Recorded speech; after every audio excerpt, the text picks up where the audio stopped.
Hello, and welcome back to Dead Domains, where I like to dive deep into the forgotten recesses of gaming history. If you enjoy my work, please remember I'm making videos like this as a full-time job now, so please consider donating to my Patreon and all the other things. With the obligatory shilling out of the way, let's get ready to rock.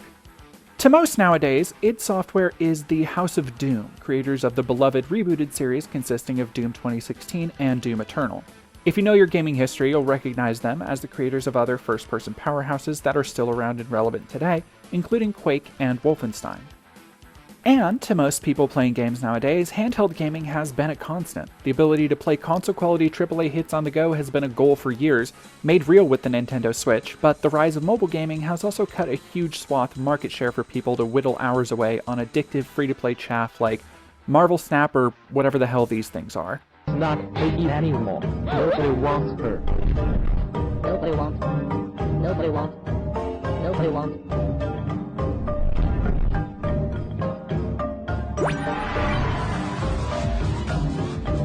But in the dormant recesses of gaming history, there's a chapter of mobile gaming that sleeps almost entirely forgotten. An era without free-to-play transactions and pervasive ads. An era with primitive pixel graphics and flip phones. And it was an era where id Software, creators of Doom and Wolfenstein, made role-playing games. In this episode of Dead Domains, we're diving into some of the forgotten branches of the id Software family tree, seeing what set them apart from the rest of the family, and most importantly, checking if they're still worth remembering today.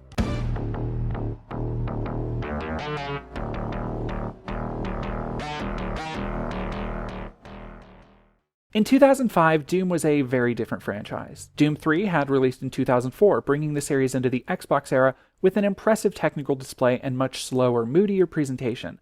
And there was also the Doom movie, which is only notable because it had a full first-person shooting scene, and yet, despite being based on a shooter, ends with a fist fight. Also, this line read, which has lived in my head rent-free since I was 10 years old. Semper Fi! Motherfucker! But you know what else came out in 2005? Doom RPG. Developed by Fountainhead Entertainment in tandem with id Software, Doom RPG had several iterations released with varying graphical differences between them. The basic premise is actually meant to be a sequel to the original Doom. Interestingly, this isn't id Software's first game to have RPG elements. John Carmack, who worked as a programmer on Doom RPG, also had a huge hand in the fantasy first-person game Catacomb 3D, which released in 1991 and utilized plenty of technology that would be iterated on for 1992's Wolfenstein, which, of course, would lay the groundwork for the groundbreaking Doom in 1993. So, in some ways, Doom RPG, despite being put onto underpowered hardware and taking much of the fast-paced fireball-dodging action away, is still in keeping with id Software's roots, even if those roots are deeper than even the original Doom. You might notice that this footage has a lot of the iconography of Doom, but something is just off. Well, it's still a first-person game, but instead of a run-and-gun shooter, Doom RPG is a turn-based dungeon crawler, utilizing the same basic interface as early 90s RPGs to bring the Doom experience to mobile phones.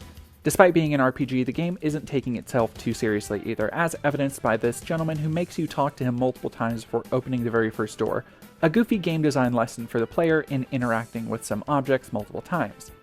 The way Doom RPG inserts simple, classic RPG tropes into the world is actually pretty brilliant, taking the trappings and settings of a game so many are familiar with and completely changing up how you can interact with that world.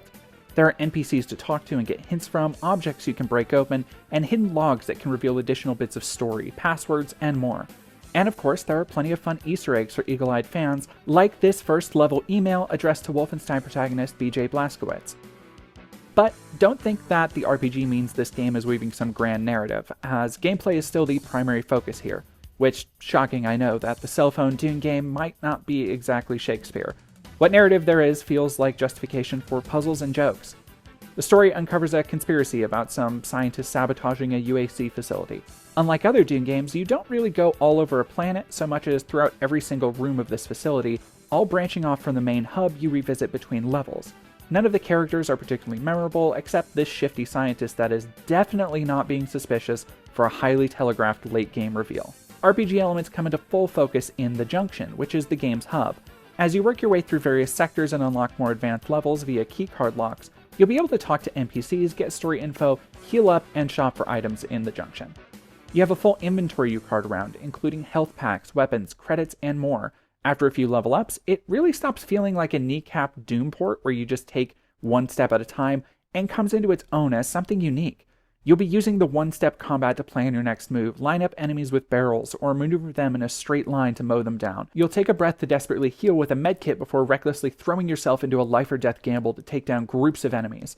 You'll be getting lost in the similar hallways and hitting suspiciously different-looking walls to find finicky secrets. Yeah, it's not the Doom you might know, but this game is still Doom. In the original game, you moved forward using the basic keypad, which for the Zoomers in my audience is what phones used to have under their screens. Yeah, can you believe people used to type full-text conversations with this shit? The turn-based combat isn't the only place Doom RPG takes a presentational hit for the main Doom experience. The environments are small and labyrinthine, though any amount of polygons is impressive for the technology this game is working with. This phone version has limited audio quality. You get attack sounds, but no ambient music. There is a nice jingle for leveling up that samples the end-of-level track from the original game, which is cool. The first enemy you fight is a hellhound, but these hellhounds kind of just look like the Wolfenstein dogs. Weird. It does kind of make sense, though, given the overly flat, simplistic level design itself and its endlessly similar corridors. This game feels technologically closer to Wolfenstein 3D than it does to Doom in a lot of ways. And after that very first enemy, Doom RPG lays on the enemy variety fast. In the first level, you come face to face with Lost Souls, Pinky Demons, Cacodemons, Imps, and Soldiers, but they all have different names and colors. Lost Souls are called Phantoms, Pinkies are Bull Demons, Imps are Implings, Soldiers are Zombies, etc. The different colorations also work as a kind of ranking system, with the colors of the enemies and their names changing depending on how difficult they are. It's an interesting way to filter the Doom enemies into an RPG format, basically taking each unique enemy and turning them into an archetype for the player to encounter variations of, so you're fighting the same demons, but getting a nice sense of progression throughout the game. But don't look at the weapons and reused enemy sprites and think this game is just a regurgitated asset flip of 90s sprites, because almost everything in this game is original. The environments go from familiar UAC corridors to crumbling urbanish environments, mines, and more typical Doom environments later in the game. Though, due to the lack of variety and scale, the maps never reach the spectacle of the original games. You never really go to hell either, which is slightly disappointing. Once you come to grips with the gameplay system, Doom RPG starts throwing a lot at you real quick. Because enemies can move in turns like you, and the arenas aren't very big, there's not a lot of strafing fireballs and juking large crowds as you weave between projectiles, guns blazing. No, the slow pace of Doom RPG means that you're constantly choosing how best to progress, one step at a time. When you're surrounded, that can mean backtracking and using the environment to break line of sight with some enemies while you thin the herd. Then there are the weapons, which, like the enemies, sprinkle in variants of the familiar Doom sort, plus assorted tools like a fire extinguisher that can remove fires in the environment, and an axe that lets you rip and tear anything in swinging distance. Oh, and there's also a dog that you use as a gun, a dog gun. Well, it's not really a dog gun per se. At some point, you get to put a collar around a hellhound, but then apparently you just hold it as you use it to maul your demonic enemies. It's ridiculous to picture the Doom Marine swapping between all of his deadly implements, only to pull out a dog to bite his enemies. But also, I firmly believe we need to see Dog Gun make a comeback in the next main Doom game. After a while, the game settles into a rhythm, and soon enough it's over. You fight the totally inconspicuous bad scientist who turns out to be a weird bone demon called Kronos that's original to this game before shutting down his portal to hell in a climactic final battle with Cyber Demon. It's tidy, satisfying, and incredibly impressive as an experience that was put on mobile phones, even if the restrictions on the experience don't necessarily hold up today as much more than a curiosity. The port I'm playing is the PC playable version that was graciously modded together by a dedicated team a couple years ago. The same team did the Doom RPG port I looked at for this video, and I'll supply links down below for those curious to give these games a try. However, before I got the PC port working, I was working off a simple flip phone emulator, and while the game only took a few hits presentationally, it was a noticeably harder experience, both in combat and simple navigation. Getting games like this up and working is no small feat, so if you want to really give Doom RPG a shot, make sure you get this PC port working, because that's the best way to experience it, honestly.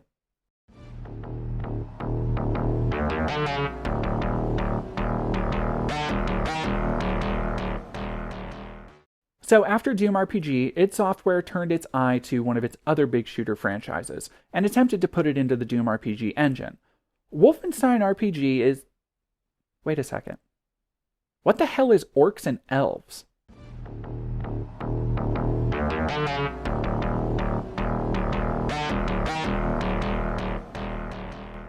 Before I started this video, I thought the only id Software RPGs were Doom and Wolfenstein. I had completely forgotten about the obscure fantasy Orcs and Elves games.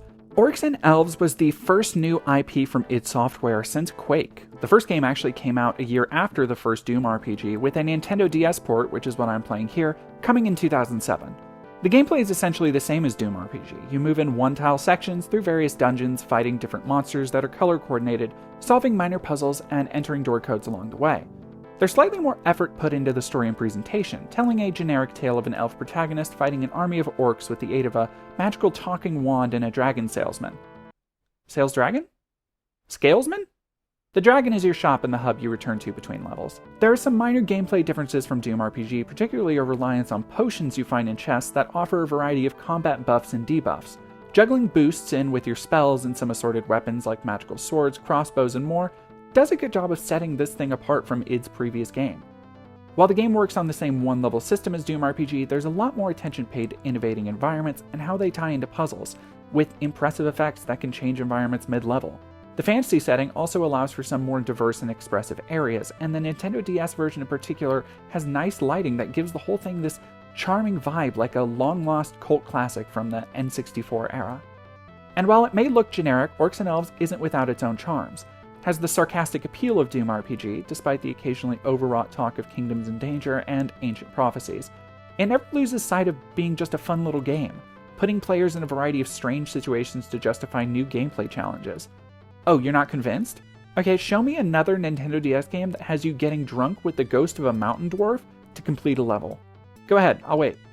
In fact, I kind of love the mechanic Orcs and Elves develops around drinking with NPCs, something it also uses in the sequel.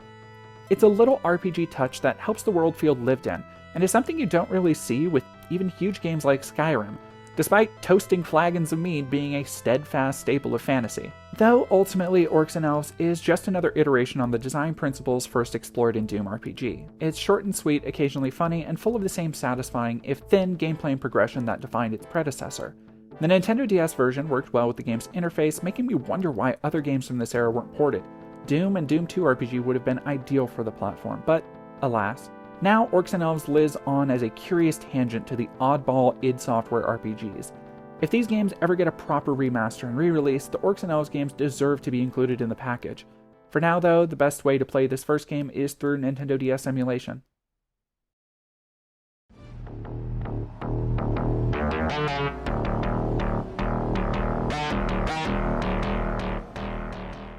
Instead of moving on to another series, id Software immediately set to work on a sequel to Orcs and Elves.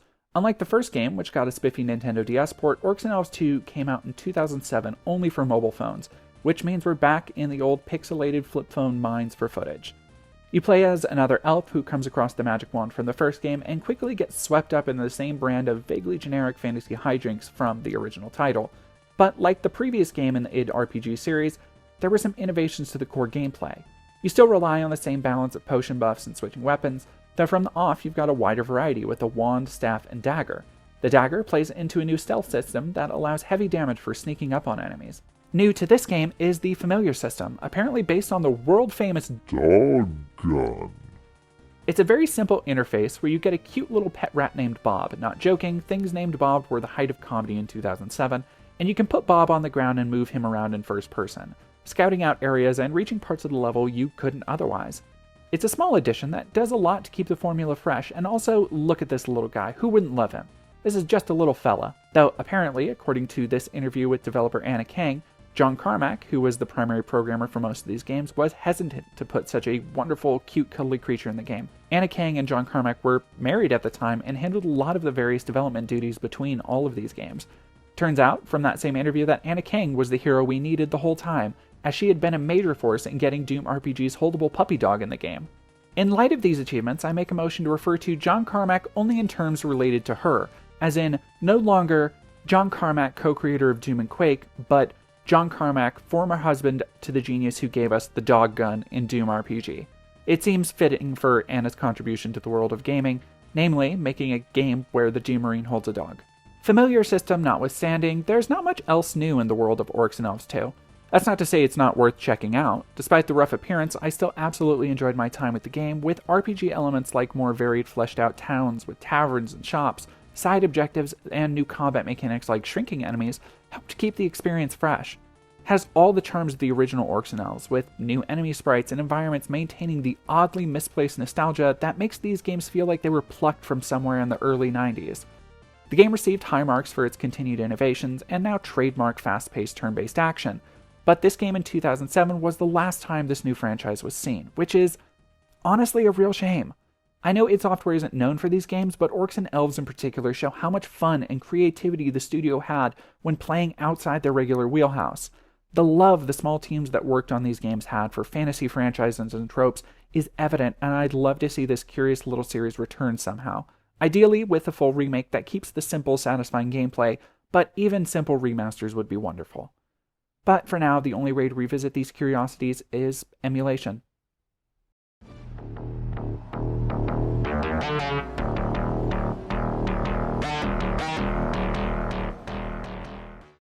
From the very start, you can see how the lessons learned in Orcs and Elves played into the next game in the series, Wolfenstein RPG. While the game is still limited to the same turn-based action, every element of the presentation feels like it's on another level. If you played a classic Wolfenstein game, you know the setup. You play BJ Blazkowicz, you've been captured by Nazis, and you're going to kill them all. The particulars vary, as there's a cast of characters like scientists and antagonist officers, and a few allies along the way, but by and large, this is the classic Wolfenstein experience. And that includes the classic supernatural twist, though this game plays its supernatural hand fairly early on. As you traverse some crypts under the castle, you find no shortage of skeletons and zombies, unearthed by Nazi diggings, and wouldn't you know it, there's no problem BJ can't solve with his fists. At least when it comes to Nazi zombies, and other permutations thereof. But as you start your journey, you'll notice how upgraded everything is from Doom RPG. Like in Orcs and Elves, NPCs can move, meaning they can guide you and you'll be able to follow them.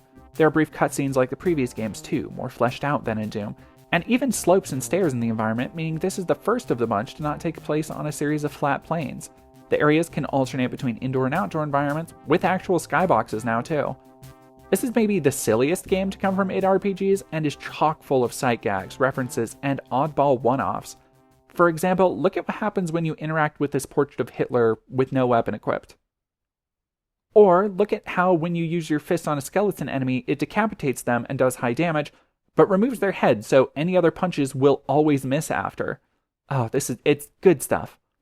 In keeping with the game's slightly sillier tone, the sprites have been stylistically overhauled. Instead of reusing and recoloring the original game sprites like Doom RPG, Wolfenstein sports a more stylized, animated look that fits the game's environment and allows for more expressive characters. It's an interesting approach, but never dulls the satisfying edge of Nazi killing. And speaking of Nazi killing, there are plenty of gameplay differences. We keep the same fast-paced gameplay tempo, and enemy AI is largely the same, but you get a host of weaponry and new abilities instead of Doom's arsenal or any magic spells. One of my favorite new additions is how BJ can just dismantle the environment, taking objects like sinks and toilets, tearing them from their mooring, and beating enemies with them like it's goddamn condemned. An evolution of the potion in Orcs and Elves, Wolf RPG also features a syringe system that lets you buff and debuff yourself and enemies, accompanied by a mixing system that lets players custom make syringes with found items. There are other fun additions to the formula, like underwater combat, where you need to balance your moves with remaining breath.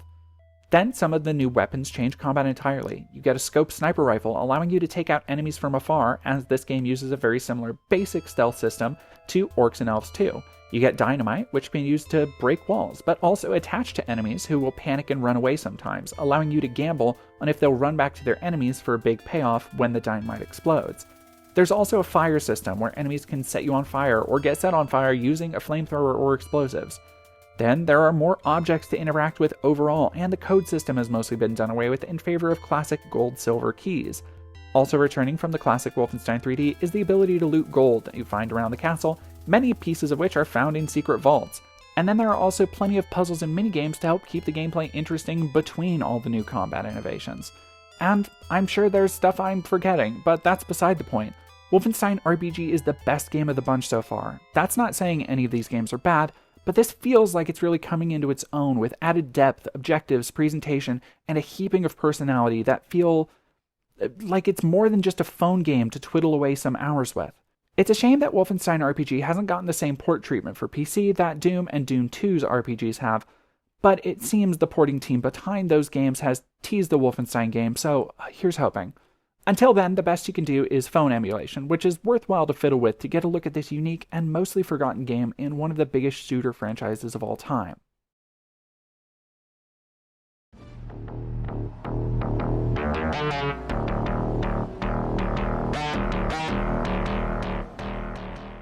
It's fitting that the last of id Software's RPGs would return to the Doom franchise that spawned it with Doom 2 RPG. It's also fitting that Doom 2 RPG would bring with it all the lessons learned and innovations to the simple turn-based RPG formula from both Orcs and Elves and Wolfenstein. If you jump from Doom RPG to Doom 2, it might seem like a quantum leap of quality and innovation, but by playing the 3 interceding games, you get a better look at how iteration works in game design. The story here is slightly more fleshed out than the original game, with the same reliance on personality and sight gags returning from Wolfenstein. There are plenty of panicking scientists and demons and zombies running amok over a UAC space station, but much of the main thrust deals with a friendly AI trying to stop a virtual icon of sin that's infiltrated the UAC system.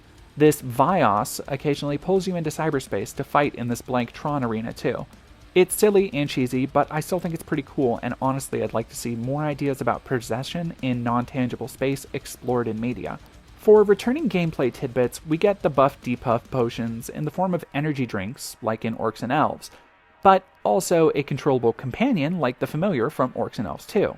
But we also get more environmental interaction like in Wolfenstein, where you can take part in various minigames, some playing into new hacking elements to unlock doors and supply caches. More important, however, is Doom RPG 2's reliance on RPG mechanics. You get to choose your character, a first for the series, with each of the selections offering their own advantages out of the gate. We get the first playable woman in the Doom series with Kira Morgan, who may also have ties to the Crash character from the Quake Arena games, even if unofficially. The Marine character is specifically named Stan Blazkowicz, inferring that at least one Doom Marine is still a descendant of BJ from Wolfenstein. It may not be official canon, but it's canon to me, damn it. The gameplay itself is centered around stat improvement more than before, with simple intuitive actions offering permanent boosts. Complete a treadmill minigame, for example, get a permanent agility boost. Use a chainsaw in combat a lot and receive a permanent strength upgrade, which can allow you to tear objects out of the environment to use as weapons. More immediate lessons from Wolfenstein RPG are here too. The character sprites are more cartoonish and expressive, and the game's tone follows the light-hearted Wolf RPG. Environments have added verticality, the fire system is returned, and overall this game has a slicker presentation and more things to interact with. This includes breakable glass, which can be interacted with mid-combat. There are a few familiar enemies, with all shiny new sprites throughout, and while they look great, I really do love some of the new enemies like the Succubus, and wish they would return in later games. There are some other great enemies that absolutely deserve to return, like this weird Pinky Demon Queen that spits up small Pinky Demons for you to fight.